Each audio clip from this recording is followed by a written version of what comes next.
Screening done by the Colorado Springs Fire Department revealed to nearly a dozen unknowing firefighters they either had cancer or a heart condition.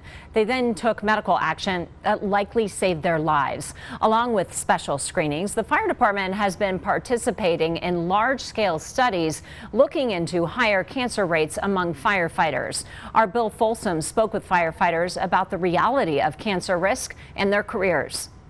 Colorado Springs Fire Department got a grant to offer health screenings to firefighters. Most went in confident they were healthy and simply looking for a baseline to track their health.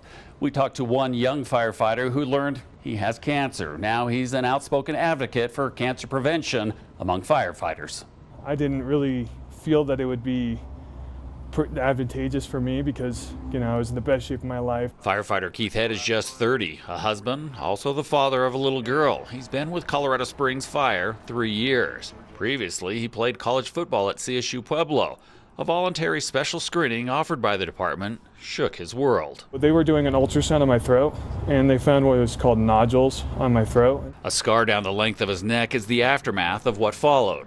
I had 98 lymph nodes removed, and then 14 of them had cancer, and then a few of the lymph nodes had cancer growing outside of them. He's one treatment away from being cleared by doctors. The experience has made him highly aware of elevated cancer risk to firefighters from on-the-job exposure to toxins. Getting this out in the open is incredibly important for all of us, because if we wouldn't have caught it when we did, I wouldn't have known until it got a lot worse. We want to make that a standard part of our job, is doing that testing regularly so we can catch them early.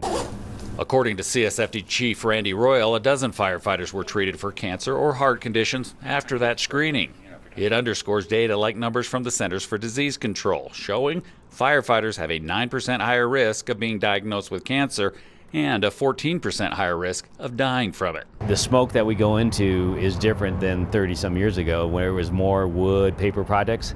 Now it's petroleum products, plastics, chemicals. Everybody's house is filled with that stuff. He points out that the day of the 9/11 World Trade Center attacks, more than 340 firefighters died in the collapse. Firefighters who worked in the rubble in the aftermath continue losing their lives to cancer.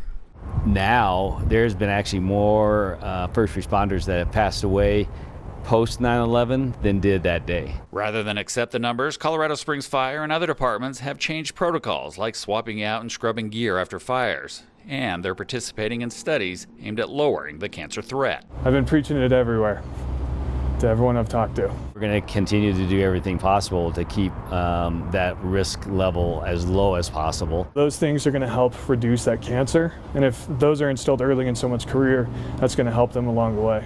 Hed tells us he'll now be a regular for screenings. He thought he felt healthy before the cancer was found. After its removal, he has energy he didn't realize he was lacking.